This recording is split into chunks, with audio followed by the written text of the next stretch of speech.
اللہ ویغفر لکم ذنوبکم واللہ غفور الرحیم۔ صدق اللہ العظیم۔ رب اشرح لی صدری ویسر لی امری واحلل عقدۃ من لسانی یفقہوا قولی۔ ان اللہ وملائکتہ یصلون علی النبی یا ایھا الذین آمنوا صلوا علیہ وسلموا تسلیما۔ مل کے پڑھیے الصلاۃ والسلام علیک یا رسول اللہ وعلی آلک واصحابک یا سیدی یا حبیب اللہ۔ الصلاۃ والسلام علیک یا سیدی یا رحمۃ للعالمین وعلی آلک واصحابک یا سیدی یا خاتم النبیین۔ معزز و محترم حاضرین و سامعین، یہ ہمارا عظیم الشان قرآن آسان کورس کا مبارک سلسلہ ہے جو الحمدللہ پوری آب و تاب کے ساتھ جاری و ساری ہے۔ اس کا پہلا ہفتہ ابھی جاری ہے جس میں شان مصطفیٰ صلی اللہ علیہ وسلم کی گفتگو کرنے کی سعادت حاصل ہو رہی ہے قرآن کی مختلف آیات سے۔ اب ٹھیک، آج انشاءاللہ العزیز اس سے پہلے کہ میں قرآن پاک کی آیت آپ کے سامنے رکھوں، قرآن پاک کو سمجھ کے پڑھنے کی جو فضیلت ہے وہ حضور کی اس حدیث سے بڑی واضح ہوتی ہے۔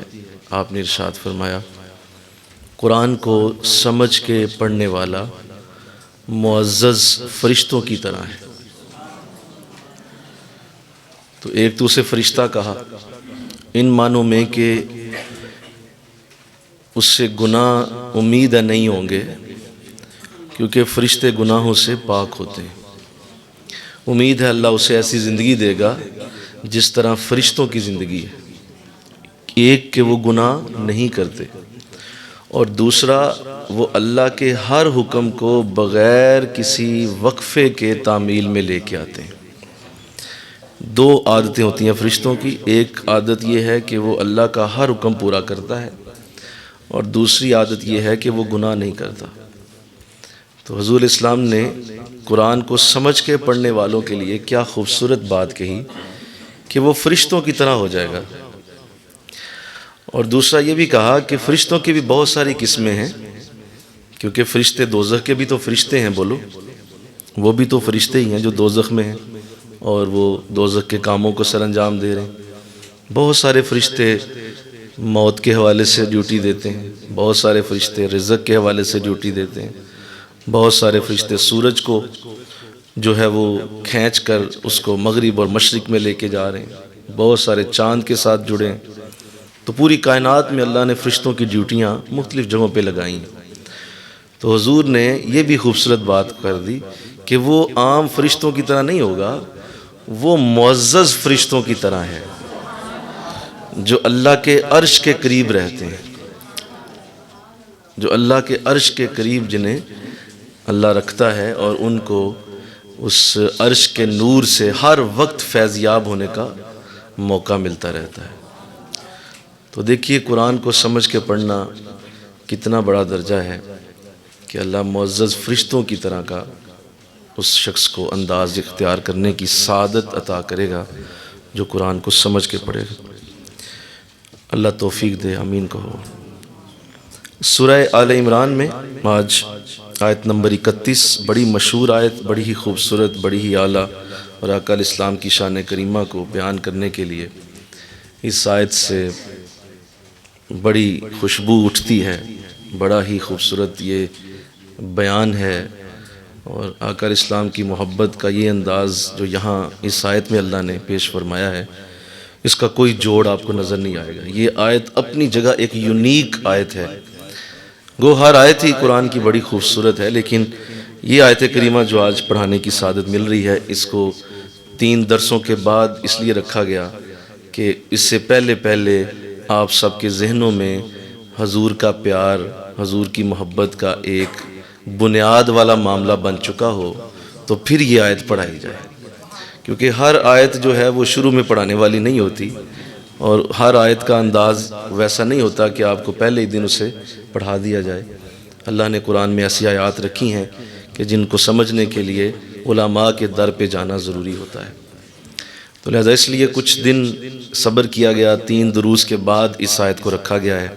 تو اس میں بڑی حکمت ہے، اس میں بڑی حکمت ہے، کیونکہ اس کے اندر بات ایسی ہونے لگی ہے کہ اب عقلیں جواب دے جائیں گی، شعور جواب دے جائیں گے، اور انسان کی سوچ جو ہے وہ بعض اوقات دنگ رہ جائے گی کہ کس قدر بڑا مقام ہے میرے اور آپ کے رسول کا، اور اللہ نے کتنی بڑی سعادتیں انہیں عطا کی ہیں۔ اور ہر لمحے ہمیں یہ احساس ہوگا اور بار بار ہوگا کہ شکر ہے خدا کا کہ اس نے ہمیں محمد رسول اللہ جیسا رسول عطا کیا، اور ہم ان کے امتی بنے، اور ہم ان کی اس عظیم امت میں شامل ہیں جو لا الہ الا اللہ محمد رسول اللہ پڑھنے والے لوگ ہیں۔ اللہ ہمیں عیسیٰ روح اللہ میں بھی ڈال سکتا تھا، موسیٰ کلیم اللہ میں بھی ڈال سکتا تھا، آدم صفی اللہ میں بھی ڈال سکتا تھا، نوح نجی اللہ میں بھی ڈال سکتا تھا، ابراہیم خلیل اللہ میں بھی ڈال سکتا تھا، لیکن اس نے کمال کر دیا، اس نے محمد رسول اللہ میں ہمیں ڈال دیا۔ ہمارا کلمہ کوئی بھی ہو سکتا ہے۔ تو اصل میں جو لوگ اس بات کو سمجھ نہیں پاتے ہیں وہ کبھی بھی اس لیول تک محبت نہیں کر سکتے، وہ محبت کا وہ انداز بنا ہی نہیں سکتے جنہیں یہ اندازہ ہی نہیں کہ وہ کس کی امت میں۔ تو ہمیں بار بار اس کو دیکھنا ہے، سوچنا ہے۔ اللہ نے بھی قرآن میں بار بار ہمیں اس کی طرف دھیان کروایا، کنتم خیر امت، تم بڑی خوش نصیب امت ہو، بہترین امت ہو تم۔ اللہ نے بھی کہا میں بھی ساری کائنات کو پیدا کر رہا ہوں، اور بڑے بڑے حسین لوگ دنیا میں نے بھیجے ہیں، آدم سے لے کر حضور تک بڑے بڑے اعلیٰ لوگ آئے ہیں، بڑی بڑی امتیں میں نے دیکھی ہیں، خود پیدا کی ہیں میں نے، میرے ہاتھوں سے یہ ساری امتیں گزری ہیں، میں نے ان کو دیکھا ہے، وہ بچے تھے، پھر جوان ہوئے، پھر بوڑھے ہوئے، پھر مر گئے، پھر امتیں ختم ہو گئیں، نئی امت آ گئی۔ میری نظر میں ساری امتیں ہیں جو قیامت تک آئیں گی، لیکن اے امت محمدیہ تم سب سے بہترین امت، خیر امت، تم سب سے میں رب ہو کے اس بات کا اظہار کرتا ہوں کہ میری نظر میں ہے ساری امتیں، یہ بھی ساری امتیں میں دیکھ رہا ہوں، یہ میرے سامنے ہیں ساری امتیں، اور ان میں سب سے پیاری امت تم ہو۔ تو جس کا خدا بھی تعریف کرے، وہ خیرہ امت میری اور آپ کی وجہ سے نہیں ہے جناب، وہ خیرہ امت خیر الرسول کی وجہ سے، کیونکہ ہمارا رسول خیر ہے، ہماری جو نسبت ہے وہ خیر والی ہے، اس لیے ہم بہترین امت ہیں۔ اللہ تو لہذا اس آیت کو پڑھنے سے پہلے ذرا دھیان رکھیے گا، کیونکہ بعض اوقات انسان کی سوچ جو ہے وہ اس کو، ہم ویسے بھی بڑی ہی جسے کہتے ہیں کہ بڑی پست ذہنیت کے لوگ ہیں، ہمارے سامنے کوئی بہت بڑی بات کی جائے تو ہمارا ذہن اسے قبول ہی نہیں کر پاتا۔ یہ ہماری اوورآل پوری قوم کا ہی مرض ہے کہ ہمارے سامنے کوئی بہت بڑی بات کی جائے تو ہم اسے یقین کے درجے میں لانے کی کوشش ہی نہیں کرتے، ہم کہتے ہیں نہیں یہ جھوٹ ہی ہوئے گا، یہ نہیں ہو سکتا۔ بھئی اگر تو نے پیرس نہیں دیکھا تو اس کا مطلب ہے پیرس ہے ہی نہیں، اگر تو نے نیاگرا فال نہیں دیکھی تو نیاگرا فال کیا موجود ہی نہیں ہے، اگر تو نے جو ہے وہ اللہ کے یہ انعامات کی تمہاری طرف اگر کرم نوازی نہیں ہوئی تو کیا مطلب کسی پہ بھی نہیں ہو سکتی۔ تو یہ چھوٹی سوچیں ہم لوگوں کے، یہ ہمیں آگے بڑھنے نہیں دیتی۔ تو یہ آیت آپ کی سوچ کو بہت دور تک لے جانے والی ہے، اور اس سوچ تک جانا، جس سوچ تک یہ آیت پہنچائے گی، اللہ کرے ہم پہنچ جائیں انشاءاللہ کہو، اور اس آیت کے ساتھ ساتھ ہم چلیں، اور اپنے آگے ہرڈل نہیں آنے دینی۔ جب آپ یہ سنیں گے اس میں باتیں تو آپ نے ہر بات کو سبحان اللہ کہہ کے قبول کرتے جانا ہے، اور کہنا ہے جی بالکل ٹھیک کہا ہے جی بالکل صحیح کہا ہے جی، تبھی آپ اس کے نور تک پہنچ پائیں گے۔ اللہ، اس سے پہلے کہ یہ آیت میں سمجھاؤں، اس کا شان نزول میں آپ کی خدمت میں عرض کرتا ہوں کہ یہ کیوں نازل کی گئی، اور اس آیت کے بیک گراؤنڈ میں وہ کون سا واقعہ ہے جس سے یہ آیت اتری تھی۔ قرآن کی ہر آیت کا کوئی نہ کوئی بیک گراؤنڈ ہے، کوئی نہ کوئی شان نزول ہے جس کی وجہ سے وہ نازل ہوئی۔ تو اس آیت کا بھی شان نزول جو ہے وہ نوٹ کیجئے۔ آقا الاسلام مدینہ شریف میں موجود تھے، اور آپ نے ایک صحابی کو اپنے کسی کام سے یاد فرمایا، اپنے کسی کام سے یاد کیا کہ وہ فلاں صحابی کو بلا کے لائیے، مجھے ان سے کوئی کام ہے۔ تو صحابی ان کے گھر پہنچے، جب گھر پہنچے تو پوچھا تو جواب ملا کہ ابھی باہر گئے ہیں اور کہہ رہے تھے کہ میں مسجد نبوی میں کچھ نفل پڑھنا چاہ رہا ہوں، وقت ہے میرے پاس تو میں کچھ نوافل کی ادائیگی کرنا چاہتا ہوں، تو ادھر گئے، مسجد نبوی میں ہوں گے۔ تو وہ صحابی مسجد نبوی پہنچ گئے۔ جب وہاں پہنچے تو انہیں دیکھا کہ وہ نماز میں مصروف ہیں، نفل پڑھ رہے ہیں، نوافل کا وقت بھی تھا تو وہ نفل پڑھ رہے تھے۔ اب وہ قیام میں کھڑے ہیں، یہ پیچھے کھڑے ہو گئے کہ ذرا یہ مکمل کرتے ہیں تو پھر میں ان سے بات کرتا ہوں۔ تو جب انہوں نے سلام پھیر لیا تو یہ فوراً آگے گئے، سلام کی اور بتایا کہ تمہیں آقا علیہ السلام نے یاد کیا ہے، تمہارا نام لیا ہے، اور لبوں پہ ان کے میرا نام بھی آئے تو صحیح برسر الزام ہی آئے۔ تو ان کے لبوں پہ تیرا نام آیا، وہ تمہیں یاد کر رہا۔ اس صحابی نے جواب دیا کہ ضرور میری خوش نصیبی ہے، لیکن میں نے کچھ نفلوں کی نیت کی ہے تو وہ میں چاہ رہا ہوں کہ میں ذرا وہ پڑھ لوں، تو ذرا اس کو میں ذرا سر انجام دے لوں، کیونکہ نیت کر کے گھر سے آیا ہوں کہ اتنے نفل میں نے پڑھنے ہیں، تو وہ نیت ذرا میں پوری کر لوں۔ تو کچھ نفل ابھی رہتے ہیں، تو آپ میرا پیغام دیجئے کہ وہ نفل پڑھ کے تو وہ حاضر ہو رہا ہے۔ تو انہوں نے پھر کہا کہ حضور نے یاد کیا ہے، تو کہا نہیں دیکھیں اللہ کی عبادت ہے نا، مطلب اللہ کی عبادت، تو اب میں نے تو نیت کی ہوئی ہے تو ضرور مجھے اس پہ خوشی ہے، میں بس جلدی سے پڑھ کے تو میں حاضر ہوں۔ کہا ٹھیک ہے۔ یہ کہہ کے تو وہ مڑے اور حضور کی بارگاہ میں حاضری کے لیے اب وہ چلے۔ اب وہ ادھر سے ابھی چلے ہی ہیں کہ حضرت جبریل علیہ السلام یہ آیت کریمہ لے کے حضور کی بارگاہ میں پہنچ گئے۔ اس سے پہلے کہ آقا علیہ السلام کو پیغام ملتا کہ ان کے پیغام کے اوپر کسی نے رب کی عبادت کو ترجیح دی اور ان کے پیغام پہ کسی نے رب کے سجدوں کو ترجیح دے دی، اس سے پہلے کہ حضور کو یہ پیغام ملتا، اور مجھے پورا یقین تھا کہ اگر وہ صحابی، میں اپنی بات اس لیے کر رہا ہوں کہ اگر میں اس کو سوچتا ہوں تو وہ اگر وہ صحابی جا کے یہ بات حضور سے کرتا کہ حضور وہ نفل پڑھ رہا ہے اور آقا علیہ السلام کی بارگاہ میں عرض کیا جاتا کہ وہ نماز میں مصروف ہے، تو حضور خوش ہوتے۔ آقا علیہ السلام کو اس پہ کوئی اعتراض نہیں ہونا تھا، آقا تو خوش ہوتے کہ جو میں ان کو کہتا ہوں کہ اللہ کی عبادت کیا کرو، نیکیاں نماز روزے میں مصروف رہا کرو، سجدے کیا کرو، تو حضور تو خوش ہوتے کہ میرا صحابی سجدوں میں لگا ہوا۔ اگر حضور کو یہ پیغام پہنچتا تو یقیناً آقا کو اس پہ کوئی اعتراض نہیں ہونا تھا۔ مطلب میرا اگر شاگرد ہے تو وہ اگر پڑھائی میں مصروف ہے، پڑھ رہا ہے، کوئی اپنا تیاری کر رہا ہے، اور میں نے بلایا لیکن اس نے کہا سر میں ذرا یہ سوال تیار کر لوں، آپ نہیں پیپر لینا ہے تو میں ذرا سوال، تو مجھے اگر وہ بتایا جاتا تو میں خوشی ہوتا کہ میرا سٹوڈنٹ پڑھ رہا ہے اور وہ پڑھائی میں مصروف ہے، جو میں چاہتا تھا وہ کر رہا ہے۔ حضور پہ تو ایسا کچھ نہیں تھا، نہ آقا اس پہ کبھی ناراض ہوتے، لیکن اللہ کو یہ گوارا نہ ہوا، اور یہ گوارا نہ ہو سکا کہ میرے نبی کو انکار کیا گیا ہے، اور ان معنوں میں کیا گیا ہے کہ میری عبادت کو پیش کر کے، میرے سجدوں کو پیش کر کے میرے نبی کو انکار کیا گیا۔ تو یہ آیت حضرت جبریل لے کے پہنچتے ہیں، اور اس سے پہلے کہ وہ آ کے کچھ کہتا، آقا علیہ السلام نے یہ آیت وصول فرمائی اور حضرت جبریل کو پھر بتایا گیا، اور حضرت جبریل نے بھی وہ آیت پیش کر کے اجازت لے لی۔ تو وہ صحابی جب آئے تو حضور نے یہ آیت ان کے سامنے رکھ دی، فرمایا کہ مجھے یہ آیت ابھی دی گئی ہے جس میں اللہ نے کچھ یوں فرمایا، قل، اے نبی انہیں بتا دیجئے، حکم ہے، کیا ہے جی؟ حکم ہے، قل بتائیے، آرڈر، میرا حکم ہے آپ کو کہ آپ بولیے، اب کیا بولیے؟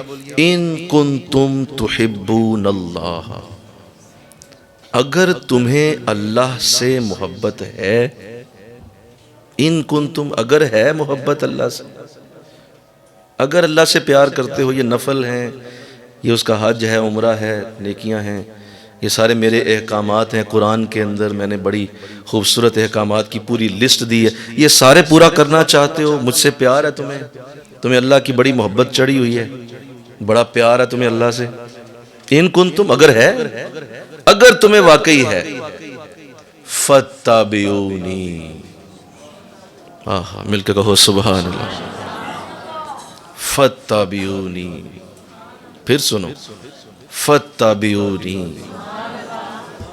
میرے پیچھے چلو، میری پیروی میں آؤ۔ اگر تمہیں اللہ سے محبت ہے، شرط پہلے کیا ہے بولو؟ اگر واقعی اللہ سے پیار کرتے ہو تو میرے پیچھے آؤ، میری پیروی میں آؤ۔ یہاں تک رکتا ہوں میں، کیونکہ آگے بات بڑھ جائے گی، کہیں بات آگے نہ نکل جائے۔ ابھی یہیں تک رکتا ہوں کہ اللہ سے محبت کی علامت حضور کی پیروی ہے، اللہ سے پیار کی علامت حضور کے پیچھے چلنا ہے۔ اب یہاں لفظ ہے اتباع۔ کیا لفظ ہے جی؟ آپ قرآن کے اسٹوڈنٹ ہیں، کیا ہے لفظ؟ فَاتَّبِعُونِی، اتباع کا لفظ ہے۔ اور ایک ہوتی ہے اطاعت، حکم ماننا، کسی کے حکم پہ چلنا، اسے کہتے ہیں اطاعت۔ اور ایک ہوتی ہے اتباع، ان دونوں میں بڑا فرق ہے۔ یہاں اطاعت نہیں کہا گیا، گو وہ بھی حکم قرآن میں موجود ہے، اطیعوا اللہ و اطیعوا الرسول، اطاعت کرو اللہ کی اور اطاعت کرو رسول کی۔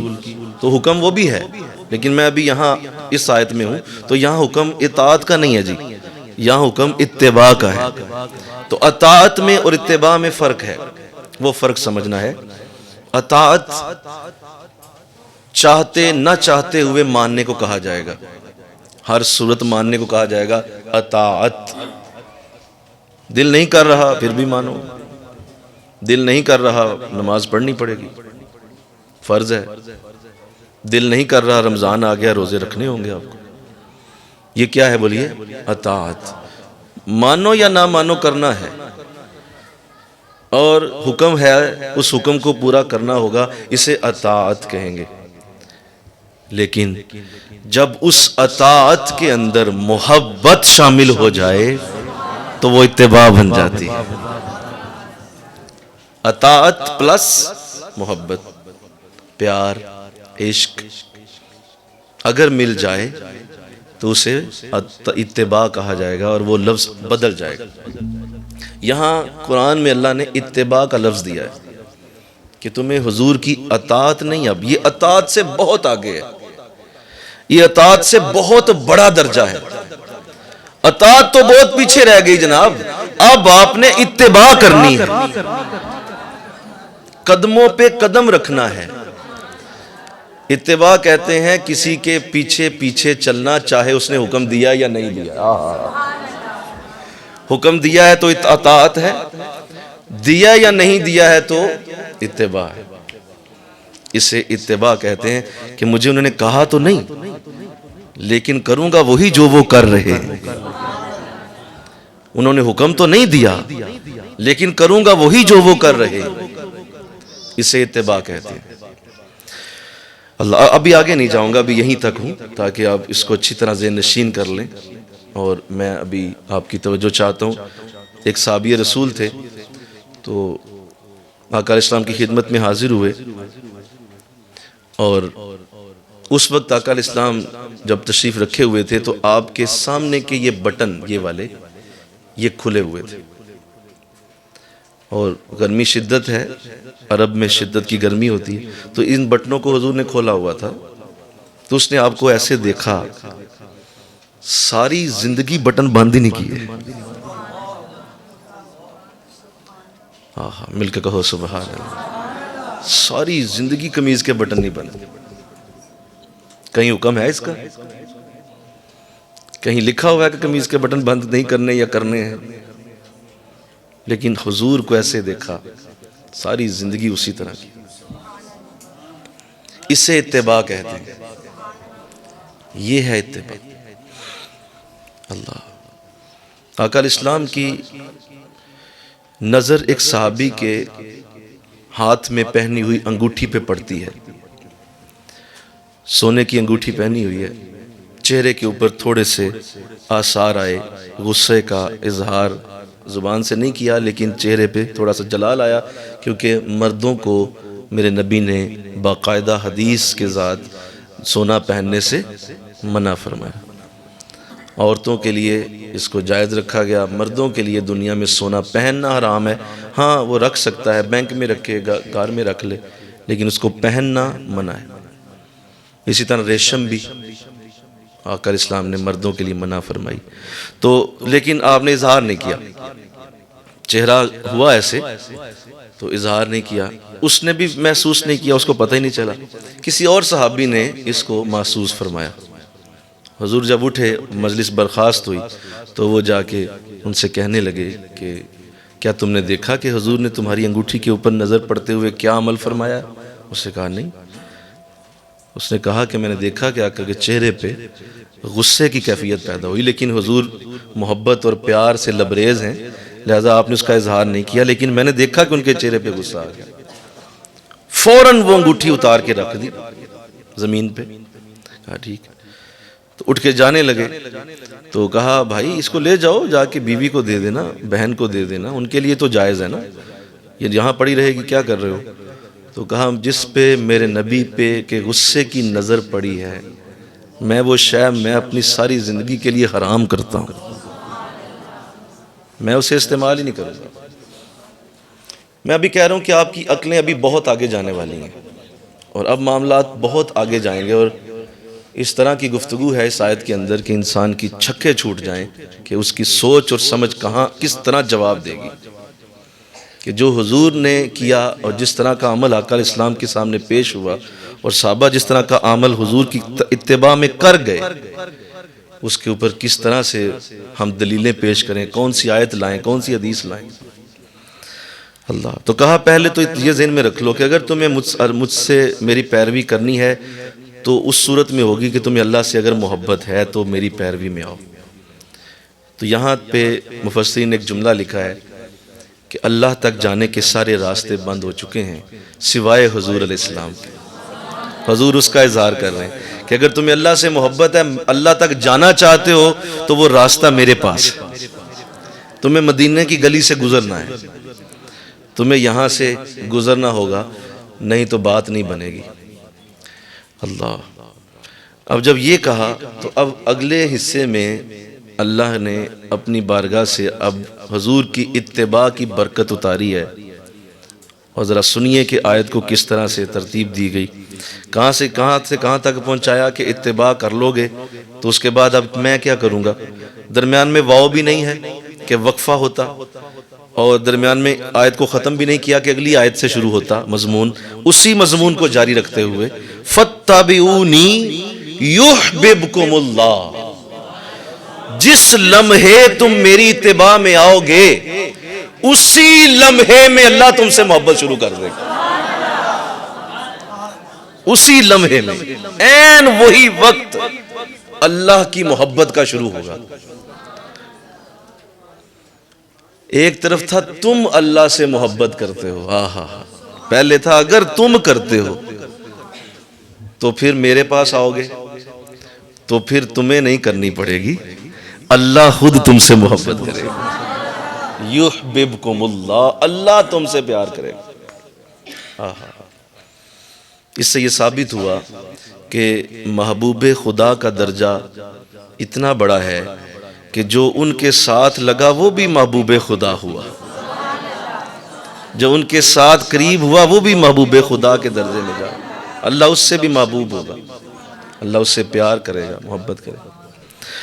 اللہ اور صرف اتنا ہی نہیں کہا، پہلے تو کہا محبت ہو جائے گی، اللہ کو بہت بڑا درجہ ہے، بہت بڑا مقام ہے، اب میں اس پہ آتا ہوں، حد کر دی، کہا وَيَغْفِرْ لَكُمْ ذُنُوبَكُمْ، تیرے جتنے بھی گناہ ہوں گے، جو تمہاری ایسی عادتوں ہیں، عادتوں کی وجہ سے تم سے کوئی گناہ ہو چکے ہوں گے، ہم وہ سارے کے سارے گناہ معاف کر دیں، مغفرت ہو جائے گی، محبت بھی دیں گے اور ساتھ گناہوں سے بخشش بھی عطا کریں۔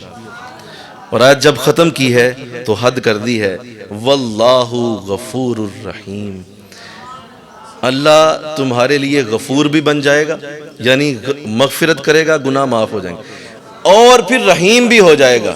رحیم یہ ہے کہ ان گناہوں کو نیکیوں میں بدل دے گا، تمہارے دامن میں کوئی گناہ رہے گا ہی نہیں، پہلے تو معاف کر دیے، معاف ہو گئے، پھر انہی گناہوں کو کاؤنٹ کرے گا، فرض کرتے ہیں 1,00,000 گناہ تھے تو ان 1,00,000 گناہوں کو رحیم ہونے کی وجہ سے اللہ فرما رہا ہے میں نیکیوں میں بدل دوں، جو نیکیاں تم نے کی ہوں گی وہ تو ہوں گی ہی ہوں گی، یہ گناہوں کو بھی نیکیوں میں بدل کے تمہارے نامہ اعمال میں ڈال دیا۔ ہائے کدھر جائیں گے، اب کدھر جائیں؟ محمد کی محبت دین حق کی شرط اول ہے، یہ صحیح فرمایا علامہ نے۔ کدھر جائیں؟ اللہ اکبر۔ محمد دے رتبے نو پا کوئی نہیں سکدا، اے تھاں چپ دی جائے ہلاک کوئی نہیں سکدا۔ تو یہ معاملہ اب عقلوں سے بہت آگے نکل گیا، عقلوں سے بہت آگے نکل گیا۔ اللہ، آئیے ایک اور بات، حضور علیہ السلام سیدنا صدیق اکبر رضی اللہ تعالیٰ عنہ کی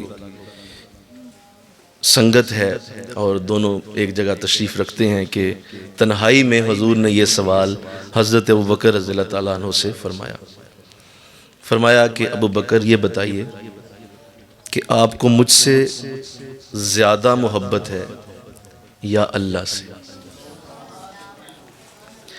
سوال بنتا نہیں ہے اس لیے کہ وہ کوئی غیر تھوڑی تھے، وہ تو بہت اپنے تھے، اور ان جیسا اپنا کون ہوگا جنہوں نے اپنی ساری زندگی ہی حضور کو عطا فرمائی ہے اور آقا اسلام کے مشن پہ قربان کی ہے۔ سوال بنتا نہیں، لیکن اس کے باوجود پوچھا ہے کہ ابوبکر تمہیں مجھ سے زیادہ محبت ہے یا اللہ سے؟ تو اب سوال کرنے والا بھی بڑا اعلیٰ ہے، جس سے ہو رہا ہے وہ بھی کم نہیں ہے، افضل البشر ہے بعد الانبیاء۔ سارے نبیوں کے بعد جو بہترین انسان دنیا میں اترا ہے وہ حضرت ابوبکر صدیق رضی اللہ تعالیٰ عنہ کی ذات۔ تو دونوں ہی بڑے اعلیٰ ہیں، ایک طرف نبی ہے ایک طرف صدیق ہے۔ تو جب سوال کر دیا تو صدیق اکبر رضی اللہ تعالیٰ عنہ خاموش ہو گئے، جواب نہیں دیا۔ کچھ وقت آپ نے توقف فرمایا تو حضور اسلام نے پھر پوچھا، فرمایا ابوبکر میں نے پوچھا ہے کہ مجھ سے زیادہ محبت ہے یا اللہ سے ہے؟ اب یہ سوال دیگر صحابہ بڑے بڑے اعلیٰ ان سے حضور کی محبت کے معاملات رہے ہیں، ان سے نہیں کیا گیا۔ جس طرح کل میں نے عرض کیا تھا کہ حضرت ابوبکر سے کہا کہ کیا چھوڑ آئے ہو، حضرت عمر سے کہا کیا لائے ہو، تو حضور کو پتہ تھا سامنے کون ہے، تو اس لیے سوال بھی اسی طرح آپ فرمایا کرتے تھے۔ تو فرمایا کہ بتائیے اللہ، یہ محبوب کی محبوبیت کا ایک ناز ہوتا ہے، یہ ایک ناز ہوتا ہے نا، بعض اوقات آپ کو ناز ہوتا ہے اور آپ کسی اپنے بڑے پیارے سے پوچھتے ہیں ہاں بتا ہاں مجھ سے کتنا پیار ہے، یہ ایک اچھی بات ہوتی ہے، یہ ایک بے تکلفی بھی ہے، یہ ایک اپنا پن بھی ہے، یہ ایک محبت کا ایک انداز ہے نا کہ آپ بیٹھے ہوئے ہیں اور آپ بات کر رہے ہیں کہ اچھا بتاؤ میں کتنا عزیز ہوں، یہ اچھی بات ہوتی ہے۔ اور یہ کوئی ٹیسٹ نہیں ہوتا، اور نہ ہی یہ اس لیے ہوتا ہے کہ آپ کوئی اس کی محبت کو چیک کرنا چاہ رہے ہیں، ایسا بھی نہیں ہوتا۔ یہ ایک محبت کا ایک پیار کا ایک انداز ہے بس جو حضور نے پیش فرمایا۔ فرمایا بتائیے مجھے زیادہ محبت کرتے ہیں یا اللہ سے کرتے ہیں؟ بظاہر تو بڑا سادہ سا جواب ہوتا، اگر کوئی اور ہوتا، میں اور آپ اور دیگر صحابہ اور بڑے بڑے اعلیٰ لوگ دنیا میں آئے، ہم اگر اس کا سوال کا جواب دیتے تو ہم تو اپنی عقلیں، جیسے میں نے کہا، ہماری بڑی پست ہیں اور ہماری عقلیں تو فوراً جو ہے وہ انالیسز بھی نہیں کر پاتی ہیں، تو ہم فوراً کہتے جی اللہ بڑا ہے، اللہ بہت بڑا ہے، اللہ نے تو آپ کو پیدا کیا ہے اور اللہ نہیں آپ کو بڑا، تو ایسے ہی جواب ہوتا۔ ایک ایسا انسان جسے آقا علیہ السلام نے یوں فرمایا ہے کہ اگر اللہ نے میرے سینے میں جو بھی ڈالا ہے وہ سارا ہی میں نے ابوبکر کے سینے میں ڈال دیا ہے، تو وہ کوئی عام شخص نہیں تھا، وہ کوئی چھوٹا سا عاشق نہیں تھا کہ اپنے عشق کی زور پہ بات کرتا، یا وہ آج کل کے جو بڑے محبت والے چڑھتے ہیں اور نعرے بازی شروع کر دیتے ہیں، وہ ایسا نہیں تھا، وہ بڑا سمجھدار آدمی تھا، بڑا زیرک تھا، اور حضور نے اس کا بڑا احتیاط سے انتخاب کیا، اور حضور کی اس سوال کی نوعیت بھی بڑی خوبصورت تھی کہ اب ابوبکر کیا جواب دیتے ہیں، اور حضور یقیناً اس سے یہ چاہتے ہوں گے کہ ابوبکر کا جواب قیامت تک کے عاشقوں کے لیے سند بن جائے، کیونکہ آپ امام العاشقین ہیں، آپ عشق والوں کے امام ہیں، لہٰذا آپ کے جواب سے قیامت تک کے مسلمانوں کو ایک بہت بڑی فکر، سوچ، برکت ملنے والی تھی، تو اس لیے حضور نے آپ سے پوچھا۔ تو جب پوچھا ہے تو سیدنا صدیق اکبر تھوڑی دیر خاموش ہوئے، جب دوبارہ بات ہوئی تو آپ نے اظہار فرمایا حضور یہ تو بڑی سادہ سی بات ہے، مجھے آپ سے اللہ سے بھی زیادہ محبت ہے، اللہ سے زیادہ پیار ہے۔ اللہ اب یہاں جو میں نے ابھی عرض کیا، بہت سارے لوگوں کے سینوں میں اس بات کی کھٹک ہوئی ہوگی، اور ہونی بھی چاہیے، کیونکہ ہمارے عشق ویسے نہیں ہیں، ہمارے عشق بہت چھوٹے ہیں، کھوٹے ہیں، اور ہم بس لفظوں کے ساتھ ہیر پھیر کرنے والے لوگ ہیں۔ یہ کیفیت والا جملہ ہے، یہ کوئی مطلب یوں نہیں بولا گیا تھا، یہ اس شخص کی زبان سے نکلا ہے جو اس وقت عشق کر رہا ہے جب دنیا میں حضور پہ کوئی عشق کرنے والا ہی نہیں تھا۔ سب سے پہلا عاشق آپ سے یہ بات کر رہا ہے، کسی کو دیکھ کے نہیں کر رہا، کسی کو دیکھا ایسے کرتے ہوئے تو کہنے لگا ہاں ہاں مجھے بھی آپ سے اتنی محبت نہیں۔ سب سے پہلا عاشق کیا جواب دے رہا ہے کہ مجھے آپ سے اللہ سے بھی زیادہ پیار ہے۔ تو یہاں بے شمار پھر اب اس کی آگے اس کی بہت خوبصورت توجیہ ہے کہ قرآن میں جیسے اللہ نے کہا کہ اگر میرے پاس تم آؤ گے تو ہی اللہ ملے گا، تو اس آیت کو بھی جانتے تھے، اور بھی بڑی علم کی وسعت ہے اللہ نے آپ کو جو دی ہے، اور پھر کہ سارا کچھ جو میرے سینے میں ڈالا وہ میں نے ابو بکر کے سینے میں ڈال دیا، تو سارا کچھ اندر ہی تھا نا، اس کی روشنی میں کیا جواب دیا ہے کہ مجھے آپ سے زیادہ محبت ہے۔ اچھا چلیں، بات ختم ہو جانی چاہیے تھی، حضور آگے سے کوئی اور گفتگو کر لیتے، اور آپ فرماتے ٹھیک ہے آپ نے بہت اچھی بات کہی، اچھا ہو گیا، جواب بڑا اچھا دیا، سبحان اللہ بہت اچھی بات، اور آپ کوئی اور بات شروع کر دیتے۔ آقا علیہ السلام نے بھی پھر دوسرا سوال کر دیا، فرمایا کیوں؟ نہیں مل کے بولو ذرا نا، وجہ جانتے سارا کچھ ہیں، پتہ سارا ہے، خود علم دینے والے ہیں، خود عشق دینے والے ہیں، خود محبت دینے والے ہیں، اور پوچھ رہے ہیں کیوں؟ یہ اور بڑا ناز ہے، یہ اس سے بھی بڑا ناز ہے کہ کیوں، وجہ بھی بتاؤ، اب میں سننا چاہتا ہوں، اب مجھے وجہ بھی بتاؤ۔ چلو محبت تو ہے ہی ہے، وجہ بھی۔ اللہ یہ اس لیے کیا تاکہ قیامت تک آنے والے لوگ جب اس وجہ کو ڈھونڈنے لگیں تو وہ کہیں اور وجہ نہ ڈھونڈ لیں، وہی وجہ ملے جو صدیق اکبر نے بیان کی، وہی وجہ ان کو بھی پتا چل جائے کہ کون سی وجہ سے یہ جواب دیا۔ تو سیدنا ابو بکر نے جواب دیا، فرمایا حضور اس لیے آپ سے محبت ہے زیادہ کہ اللہ تو آپ سے پہلے بھی تھا، لیکن مجھے پتا نہ تھا، میں جانتا ہی نہیں تھا اللہ کا، تھا آپ سے پہلے بھی، نبی آئے بڑے اسی نے بھیجے، کائنات چل رہی تھی پہلے بھی، اللہ کا وجود پہلے بھی تھا، لیکن مجھے کس نے بتایا؟ میری ذات تک اللہ کا تعارف لے کے کون آیا ہے؟ میری ذات تک وہ برکت پہنچائی کس نے ہے؟ تو حضور میں تو اس بات کو سمجھتا ہوں، خاندانی آدمی ہوں، میں خاندانی آدمی ہوں، مجھے علم ہے، میں سمجھتا ہوں اس بات کو کہ جب کوئی لے کے آتا ہے اس کی عزت ہی لانے والے کی عزت ہوتی، جو بھیجا گیا ہے اس کی عزت کرو گے تو بھیجنے والے کی عزت ہو۔ تو حضور میں تو آپ سے محبت کروں گا تو مجھے پتا ہے میرا رب بھی مجھ سے راضی ہو۔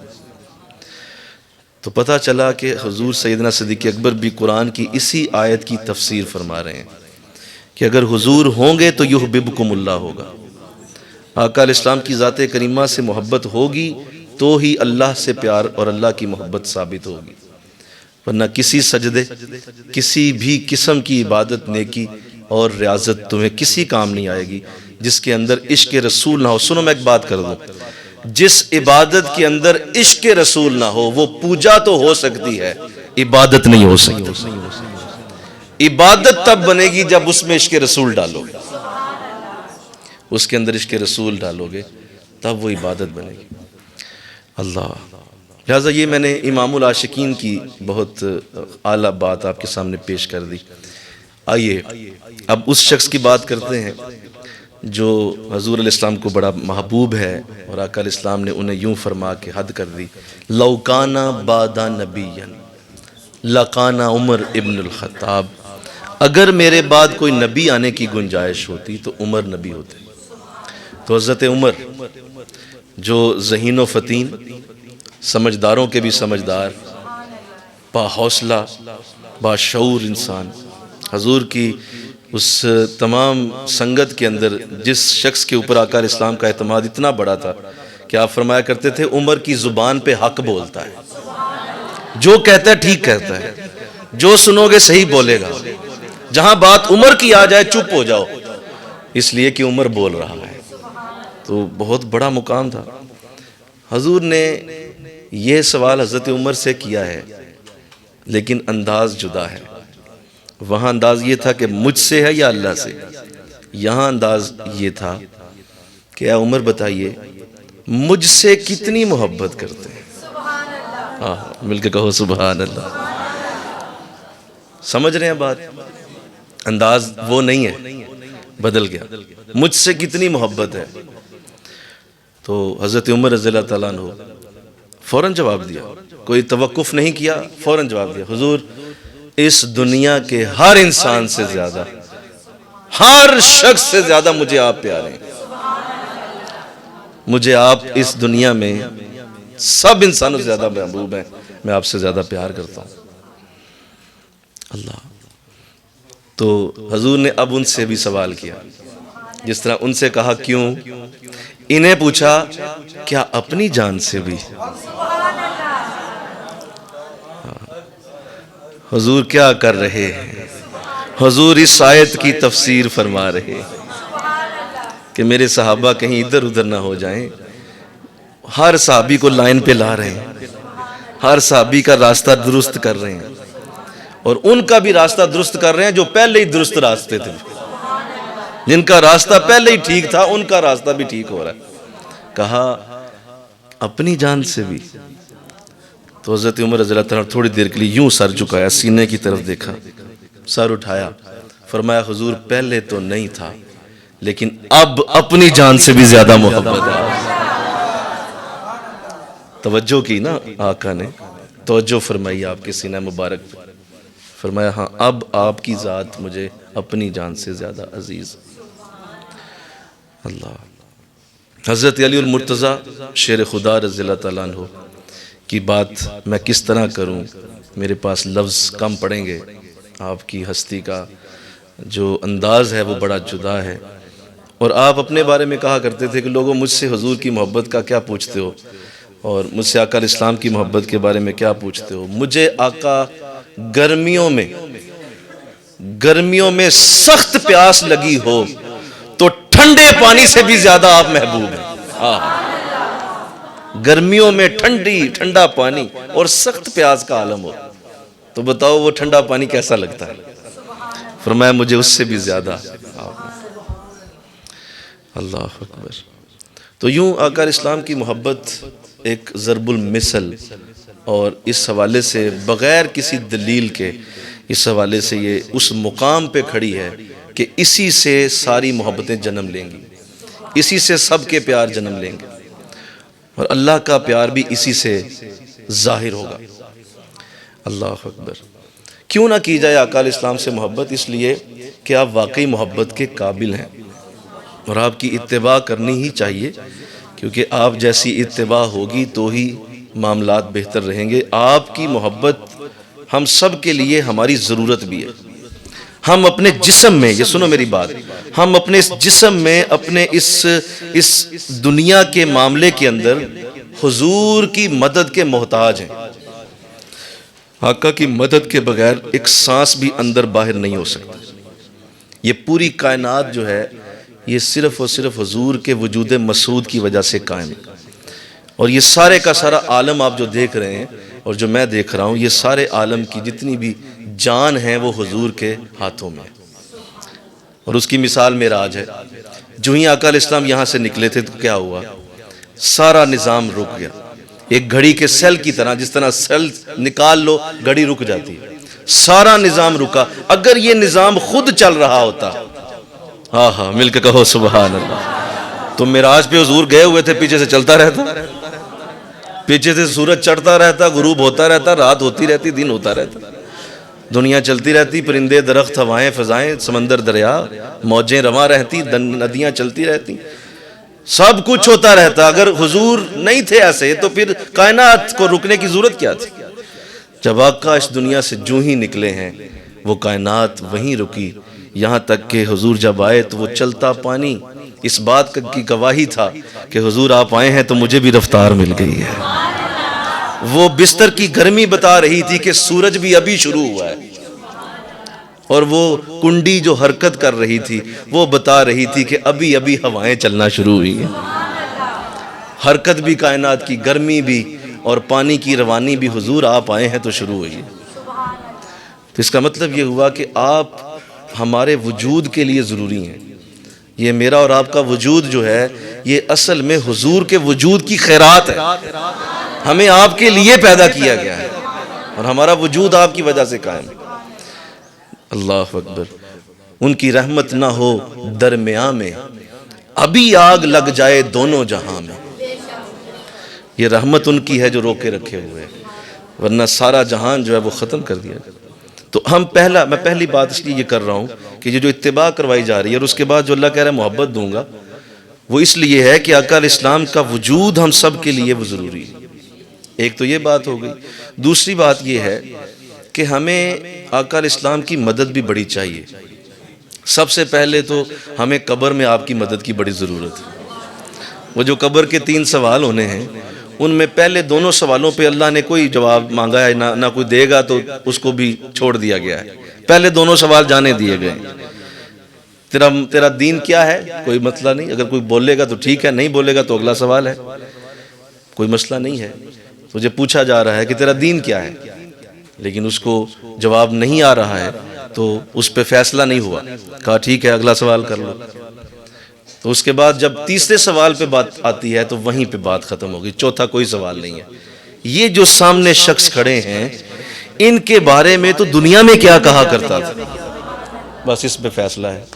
نوٹ کرو، سارا فیصلہ اسی پہ ہے کہ تیرے سامنے جو کھڑا ہے اب اس کے بارے میں بتا دے کہ یہ کون ہے. تو ہم تو قبر میں بھی حضور کے محتاج ہیں. ہم تو آقا کی محبت نہ لیں تو لیں کس کی؟ اللہ. وہ کیا کسی مفکر نے بڑی پیاری بات کہی تھی کہ یہ جو دل ہے نا، یہ جو ہمارا دل ہے، اس دل کو اللہ نے پیدا ہی اس طرح کیا ہے کہ اس میں محبت ہی آئے گی. یہ محبت کرنے پہ مجبور ہے، یہ آہیں بھرنے پہ مجبور ہے، یہ سسکیاں لینے پہ مجبور ہے، یہ آنسو بہانے پہ مجبور ہے، یہ تڑپنے پہ مجبور ہے. اس کی بناوٹ میں یہ سب کچھ رکھا گیا ہے. یہ تڑپتا رہتا ہے، یہ سسکیاں لینا چاہتا ہے، یہ کسی کو یاد کرنا چاہتا ہے، یہ کسی کی محبت میں آنا چاہتا ہے.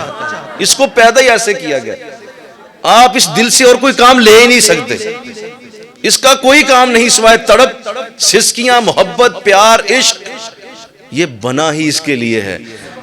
اور کیا ہی خوبصورت ہو کہ اس میں دنیا کی محبت، سیاست کی محبت، دنیا کے انسانوں کی محبت ڈالنے کی بجائے اس میں محمد رسول اللہ کی محبت ڈالی. جب ڈالنی ہی محبت ہے، بولو وہ کرنی ہی کرنی ہے محبت. کسی سے تو کرو گے، بولو. دنیا سے ہوگی، مال سے ہوگی، عورت سے ہوگی، مرد سے ہوگی، بچوں سے ہوگی، شوہر سے ہوگی، دکانداری سے ہوگی، یار کسی سے تو ہوگی. یہ دل محبت کے بغیر رہ نہیں سکتا. تو جب نہیں رہ سکتا تو کیوں نہ اس کا اصل کام اس کو دیا جائے کہ اس کو محبت رسول دی جائے اور اس کا اصل رنگ جو ہے وہ سامنے آئے کہ اس کے دل میں آقا علیہ السلام کا پیار ڈالا جائے. اللہ اکبر.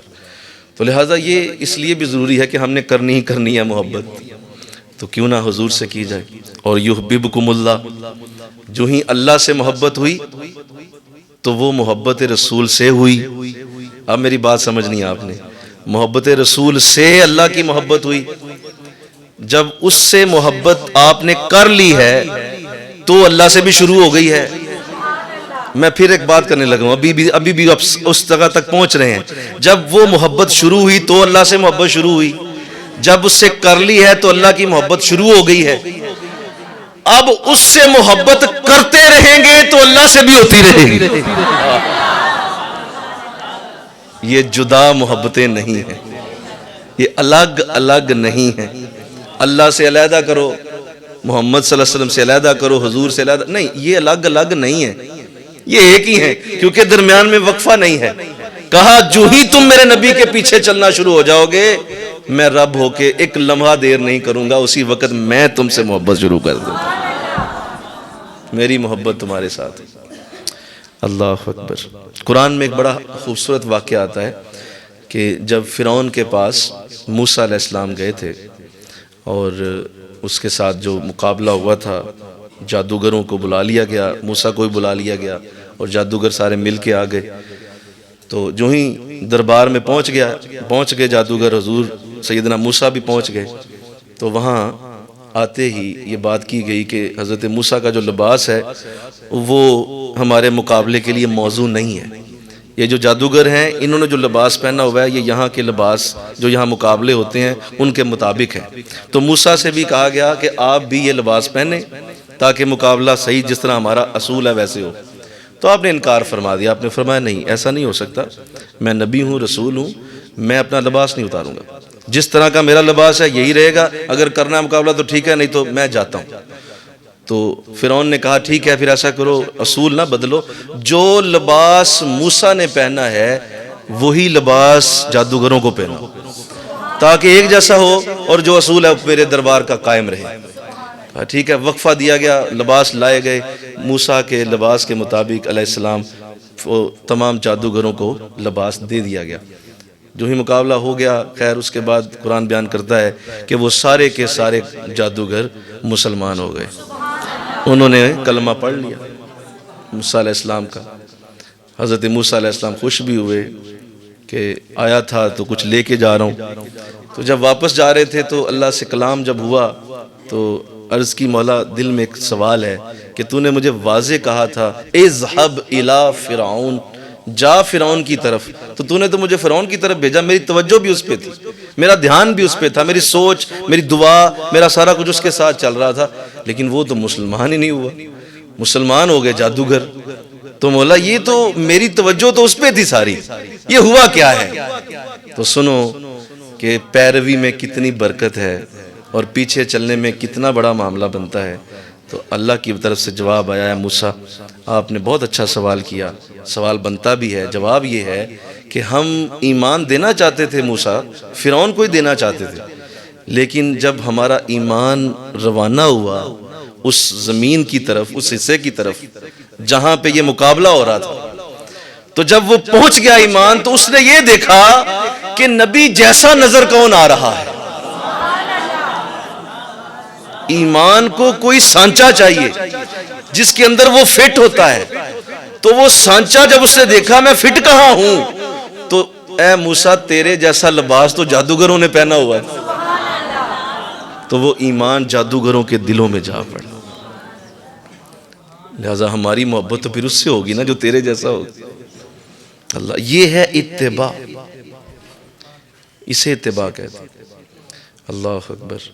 تو لہذا یاد رکھو، میں ان تمام گفتگو کے اس کلائمیکس کے اوپر یہ بات کرنا چاہوں گا کہ اگر ہمارے اندر حضور جیسی عادات نہیں ہیں اور ہم آقا علیہ السلام کے انداز کو اپنانے میں ہچکچاتے ہیں اور حضور کے ظاہری حلیے کو، مردوں کے لیے اور عورتوں کے لیے سیدہ فاطمہ کا ظاہری حلیہ اگر ہم نہیں اپناتے تو محترم یہ نعرے بازیاں، یہ صرف سبحان اللہ کے اونچے اونچے نعرے، یہ نہ آپ کے کام آئیں گے نہ میرے آئیں گے، یہ کسی کے کام نہیں آنے والے۔ ہمیں ایز اٹ از وہی کرنا ہے۔ اتباع کہتے ہیں قدموں کے اوپر قدم رکھ کے چلنا۔ لوگ پوچھتے ہیں داڑھی کی کوئی حدیث دکھائیں، داڑھی کی آیت دکھائیں، تو اس سے بڑی کیا آیت دکھاؤں بھائی؟ اس سے بڑی اور کہاں سے آیت نکالی جائے کہ جیسے حضور تھے ویسے کر دو تم، میں رب ہو کے تمہیں جپھی ڈالوں گا، میں رب ہو کے تمہیں آ جاؤں گا تمہارے پاس، میرا رب ہونا بھی تمہارے لیے اس وقت اس طرح کا انداز ہوگا کہ میں تجھ سے محبت شروع کر دوں گا، تو میرے نبی جیسا انداز اختیار کر۔ کہہ رہا داڑھی کی حدیث دکھائیں، داڑھی کی آیات دکھائیں، یہ کون سا کوئی فرض ہے، یہ کون سی سنت ہے، یہ تو عام سی بات ہے، نہیں بھی رکھو تو خیر ہے۔ اچھا جی خیر ہے جی، اب بھی خیر ہے، کب تک اپنے آپ کو دھوکہ دو گے؟ کب تک اپنے آپ سے منہ چراؤ گے؟ کب تک اس طرح کے انداز نہیں بناؤ گے جس طرح کا حضور کا تھا؟ سر پہ ٹوپی رکھنا میرے نبی کی خوبصورت ادا ہے، امامہ شریف پہننا میرے نبی کا طریقہ ہے۔ حضور علیہ السلام کے انداز جیسے جیسے تھے ویسا ویسا رہنا ہی ہمارے لیے صرف اور صرف ایک ہی سانچہ رکھا گیا ہے، وہ حضور کی ذات کریمہ ہے، اور اس کا عوض بہت بڑا ہے، خود خدا تیرے پاس آئے گا۔ تمہیں کہنا نہیں پڑے گا، تمہیں ذلیل و خوار نہیں ہونا پڑے گا، تجھے کسی صورت بھی کسی جگہ تمہیں اللہ ایسا موقع ہی نہیں آنے دے گا تجھے کسی جگہ ذلیل و خوار اور نیچے لے آئے۔ ہر جگہ تیری عزت و برکت رب کی محبت کی وجہ سے بلند ہوتی جائے گی۔ بھائی جس سے اللہ پیار کرے ان کو ہاتھ لا سکتا ہے؟ جس سے اللہ پیار کرے اس کو کوئی چھو سکتا ہے؟ میرا پیار ہے جس بچے کے ساتھ، میرے بچوں کے ساتھ، میں ان کو چھونے دوں گا کسی کو؟ میرا رب جس سے محبت کرے وہ کس طرح ہو سکتا ہے کہ کسی جگہ ذلیل ہو جائے؟ یہ اس لیے ہے کہ ہم وہ محبت لینا ہی نہیں چاہتے اللہ کی، ہم وہ پیار لینا ہی نہیں چاہتے، اور جی چراتے پھرتے ہیں، دلیلیں ڈھونڈتے ہیں، اور نہیں رہنے دو، ابھی نہیں، ابھی وقت نہیں آیا، ابھی ایسا کیا بننا ہے، بس ٹھیک ہے نماز پڑھ رہا ہوں نا، میں یہ قرآن میں پڑھ رہا ہوں نا، بس ٹھیک ہے نیکیاں ہو رہی ہیں۔ کچھ بھی نہیں ہے جناب آپ کے پلے اگر حضور جیسی ادائیں نہیں ہیں، اگر آقا جیسی ادائیں ہاتھ میں نہیں ہیں۔ اور آقا اسلام نے ارشاد فرمایا جس نے میری سنت سے محبت کی بس اسی نے مجھ سے محبت کی، من احب سنتی احبنی، جس نے میری سنت سے پیار کیا ہے بس اسی نے مجھ سے پیار کیا ہے۔ باقی پیار شیار اپنے پاس رکھو، اس طرح کے انداز ہمیں پسند نہیں ہے۔ تم نیکیاں نماز کرتے جاؤ، لیکن اللہ کا پیار لینا چاہتے ہو، دیکھو یہ ثواب سے بہت آگے، ثواب کی بات نہیں ہو رہی، خود خدا کی محبت کی بات ہو رہی، جنت کی بھی بات نہیں ہو رہی۔ جاؤ سن لو، یہاں جنت کی بات بھی نہیں ہو رہی، میں انہیں جنت دوں گا، فاتبعونی، میں جنت دوں گا، ایسا کچھ نہیں کہا گیا۔ جنت کی بھی بات نہیں ہے، ثواب کی بھی بات نہیں ہے، خود خدا کہہ رہا ہے میری محبت تمہارے پاس۔ اللہ اکبر۔ آخری جملہ حضرت داتا صاحب رحمۃ اللہ علیہ، آپ پیروی رسول میں ایک بات کرتے ہیں اور آپ فرماتے ہیں کہ میری نظر میں حضور کی پیروی کتنی بڑی سعادت ہے۔ وہ یہ ہے کہ اگر کوئی شخص خود اپنی مرضی سے نفلی 60 حج کرے، 60 نفلی حج کرے اور جائے ہر سال حج کر کے آئے، اور اس میں وہ پوری طرح سے حج کر کے واپس آ جائے، وہ گھر آئے اور آقا کی اتباع کی نیت کرتے ہوئے وہ ایک گلاس پانی کو 3 سانسوں میں پیے، 3 سانسوں میں ایک گلاس پانی کو اٹھا لے اور پہلے چہرہ مصطفیٰ نظر میں لائے کہ میرا نبی ایسے کرتا تھا، تو 3 سانسوں میں وہ پانی پیے۔ آپ فرماتے ہیں میری نظر میں 60 نفلی حجوں سے بہتر اللہ اسے اس کی برکت عطا فرماتا ہے جو ایک گلاس حضور کی اتباع میں پیا ہے۔ لوگ سمجھ نہیں پائے آج تک، تو ہمیں اس کو نظر میں رکھنا ہے ان چیزوں کو، اور ہمیشہ اس بات کو ذہن نشین کرتے ہوئے اپنا ہر کام کرنا ہے کہ میری اتباع حضور کے ساتھ جڑی رہے، میری اتباع آقا کے ساتھ رہے، میرے اعمال ویسے ہوں جیسے حضور کے اعمال تھے، پھر بات بنے گی۔ اور آپ آج یہ آیت سمجھ رہے ہیں، اللہ کرے اللہ آپ کو اس کی عمل کی توفیق بھی دے دے، اور ہم سب اس پہ پوری طرح سے عمل والے بنیں، اور ہم اتباع رسول کو سب سے اول درجہ دیں، سب سے اول درجہ اتباع رسول کو۔ اللہ سمجھنے کی توفیق عطا فرمائے۔ وما علینا الا البلاغ۔